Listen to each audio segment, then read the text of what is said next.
వడ్ల సాగు ప్రభుత్వం ప్రకటించిన బోనస్పై మాజీ మంత్రి జీవన్ రెడ్డి కీలక వ్యాఖ్యలు చేశారు. ప్రభుత్వం బోనస్ ఇస్తామంటున్న 7 రకాల వడ్లను పండించడం వల్ల రైతులు ఎకరానికి 10 క్వింటాల చొప్పున దిగుబడి నష్టపోతారని ఆయన పేర్కొన్నారు.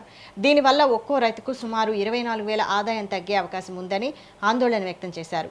మొత్తం 33 రకాల వడ్లలో ప్రభుత్వం కేవలం 7 రకాలనే బోనస్ కోసం గుర్తిస్తోందని, ఇవి ఎకరాకు 20 క్వింటాళ్లు మాత్రమే పండుతాయని తెలిపారు.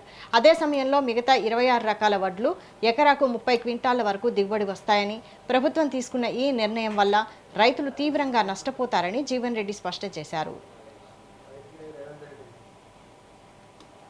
ఇప్పుడు ప్రభుత్వం పేర్కొని ఏదైతే కొత్తగా 7 రకాలు గుర్తిస్తున్నామని చెప్పని అంటుందో 7 రకాలు ఏదైతుందో కేవలం 20 క్వింటల్ మాత్రమే సరాసరి వచ్చే అవకాశం ఉన్నది. ఎందుకు? దానికి చీడ పురుగు ఆశించే అవకాశం ఎక్కువ ఉంది. దానికి ఈ పెస్టిసైడ్స్ ఎక్కువగా వాడాల్సి వస్తుంది. దీర్ఘకాల పంట ఇవన్నీ కూడా మనం పరిగణలో తీసుకోవాలి. అంటే 20కి 30 వ్యత్యాసం అయితే 10 క్వింటల్లే. The other varieties earlier published 33 రకాలు ఏవైతున్నాయో 7 రకాలు పోతే మిగతా రకాలు ఉన్నాయి కదనే, ఆ 26 రకాలు ఉన్నాయి కదా, 26 రకాలు అవి దాదాపు 30 క్వింటల్ వస్తాయి. 30 క్వింటల్కి 20 క్వింటల్ మధ్య వ్యత్యాసం 10 క్వింటల్. 10 క్వింటల్ అంటే ప్రభుత్వం మద్దతు ధర మనం లెక్కకు తీసుకుంటే 2470 రూపాయలు ఎంత ఉన్నది. ఇప్పుడు 2470 రూపాయలు అని చెప్పంటే ఇంటూ 10 24,700 రూపాయలు, 24,700 రూపాయల విలువ గల దిగుబడి తగ్గే అవకాశం ఉంది.